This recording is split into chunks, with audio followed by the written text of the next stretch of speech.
আমি শোবার ঘরে চারপায়ের উপর বসে হুকা হাতে ঝিমাচ্ছিলাম। একটু মিটমিট করে ক্ষুদ্র আলো জ্বলছে। দেয়ালের উপর তারই চঞ্চল ছায়া ভূতের মতো নাচছে। খাবার তখনও প্রস্তুত হয়নি। এজন্যই হুকা হাতে চোখ বন্ধ করে আমি ভাবছিলাম যে আমি আমি কে? সত্যি সত্যি কি আমি কমলাকান্ত চক্রবর্তী? না, অন্য কেউ। মনে হচ্ছে আমি স্বয়ং নেপোলিয়ন। হুম ওয়াটারলু যুদ্ধের জন্যে এখন আমাকে সৈন্য সাজাতে হবে। ঠিক আছে, আমি সাজাচ্ছি। কি কি তুমি বাবা? ও, আমার দপ্তরের পাশে বসেই তুমি মার্জার সুন্দরী? বাহ বাহ, চমৎকার। প্রসন্নর দেয়া দুধটুকু খেয়ে ফেলে। তোমার সব দুধ খেয়ে বসে আছি, এখন কি করবে? বেশ করেছ। খেয়েছ দুধ আমার বাপের নয়, দুধ হলো গিয়ে মঙ্গলার। দুয়েছে প্রসন্ন। অতএব মার্জার সুন্দরী, সে দুধে আমারও যে অধিকার, তোমারও তাই। তাই বলে তুমি চুপ করে বসে থাকবে? ছি! না না, নিয়ম ভেঙে চুপ করে বসে থাকবো কেন? বিড়াল দুধ খেয়ে গেলে মানুষ যা করে। আচ্ছা ঠিক আছে, আমিও তাই করছি। আহ, লাঠি, লাঠিখানা, লাঠিখানা কোথায় গেল? লাঠি লাঠি, এই পেয়েছি। এবারে সব মার্জার সুন্দরী, দেখাচ্ছি মজা। আহ, মিছিমিছি মারপিট কেন? বৃত্তান্তটা একটু ভেবে দেখো। কি হলো কমলাকান্ত, তুমি ঝিমাচ্ছ নাকি? তামাকু তামাকু সেবন করছি। তুমি কিন্তু বেশ লোক, মনের কথা তোমায় বলা যায়।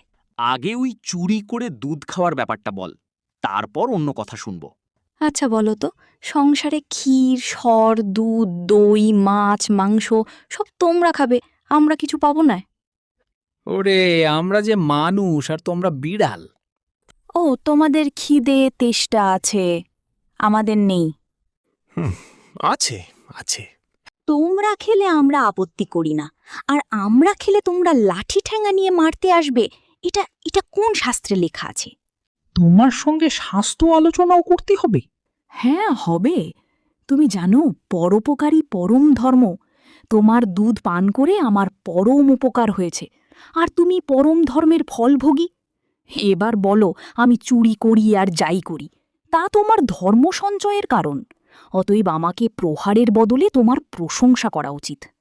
চোরকে প্রশংসা করবে কমলাকান্ত? রামচন্দ্র, রামচন্দ্র। বেশ, আমি মেনে নিলাম আমি চোর, কিন্তু আমি কি ইচ্ছা করে চুরি করেছি? খেতে পেলে কি চোর হয় বল?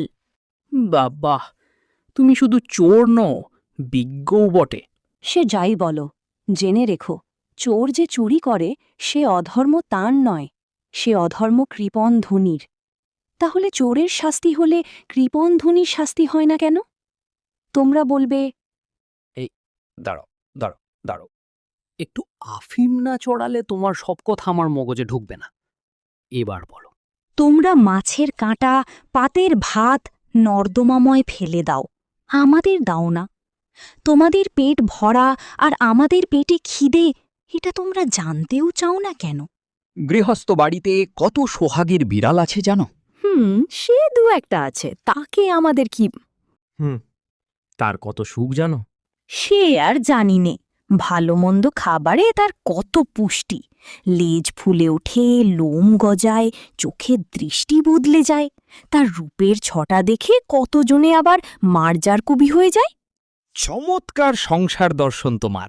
বাবা, বড় ভালো লাগছে, বড় ভালো লাগছে। কমলাকান্তকে আরও কিছু শোনাও, মার্জার সুন্দরী। শোনো শোনো, কমলাকান্ত শোনো, তুমি আফিমখোর হলেও খুব দূরদর্শী। তুমি দেখতে পাও না যে ধনীর দোষেই গরিব চোর হয়?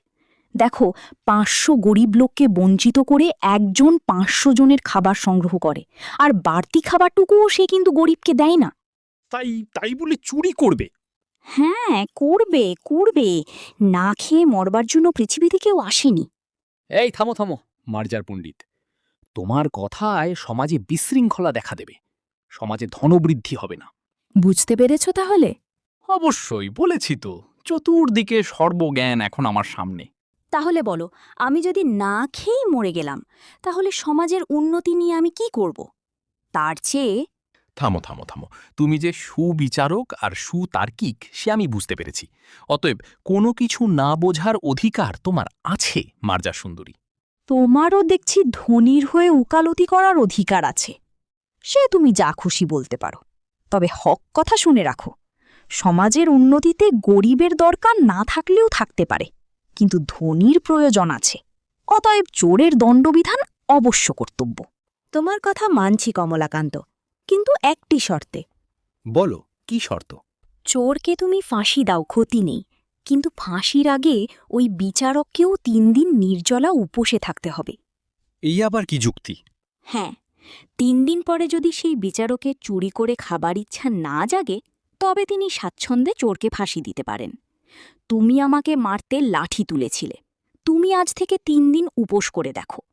তুমি যদি ইতিমধ্যেই নসিরামবাবুর ভাণ্ডার ঘরে ধরা না পড়ো, তবে আমাকে ঠেঙ্গিয়ে মেরো, আপত্তি করব না। না না না, এ নীতি বিরুদ্ধ কথা, এ পাপ। মার্জার সুন্দরী, এইসব কুচিন্তা ছেড়ে দাও তুমি। হ্যাঁ, ধর্মে মন দাওগে। তুমি যদি চাও তবে তোমাকে পড়তে আমি নিউম্যান ও পার্কারের গ্রন্থ দিতে পারি, আর কমলাকান্তের দপ্তর পড়লেও কিছু উপকার হতে পারে। আর কিছু হোক বা না হোক, আফিমের অসীম মহিমা তুমি বুঝতে পারবে। বুঝেছি, খিদে পেয়েছে। বুঝেছি, কাল সকালে এসো। প্রসন্ন কাল কিছু ছানা দেবে বলেছে। জলযোগের সময় এসো, দুজনে ভাগ করে খাবো। আর যদি বলো 100 রিডিসা প্রমাণ আফিম তোমায় দিতে পারি, কিন্তু খবরদার, কারোর হাঁড়িতে তুমি মুখ দেবে না। আফিমের বিশেষ প্রয়োজন নাই, তবে হাঁড়ি খাওয়ার কথা ক্ষুধা অনুসারে বিবেচনা করা যাবে। ওর চৈতন্য হোক। বাহ বাহ, একটা পতিত আত্মাকে কমলাকান্ত উদ্ধার করল। বাহ, কমলাকান্ত, বাহ।